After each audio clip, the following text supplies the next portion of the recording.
ته چې امامانو پسې نه ځي ته خو راشه اودس کې ما ته فرض وښایه، ته خو راشه د مانځه د اول تکبیر ما ته فرضیت ثابت کا، ته راشه د میخې غوښه ته خوري دا ما ته قرآن و حدیث کې وښایه. هتی خوړل حلال دي که حرام دي؟ قرآن و حدیث کې ما ته دې مسلې حل وباسه.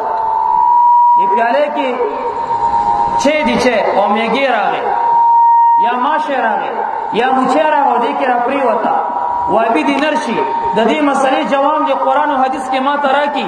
دا پی اوس کم که دا توی کم؟ کوئ چې اوس کا قرآن و حدیث به راته ښیي، او کوئ چې توی کا قرآن و حدیث به راته ښیي. نور د مشرق نه راخیږي که د مغرب نه روخیږي وابي سره د دې مسلې جواب نشته. امام اعظم ابو حنیفه رحمت الله علیه خدای پاک هغه دوست دی چې امام شافعي رحمت الله علیه ته مشکل راغی.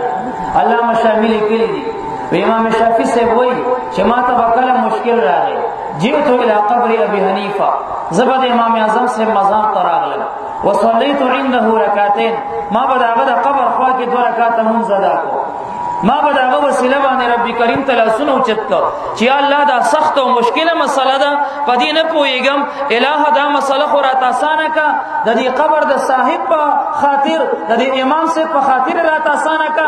امام شافعي صاحب وایي د سخت نه سخته مسله د امام صاحب په وسیله باندې ما ته به الله اسانوله.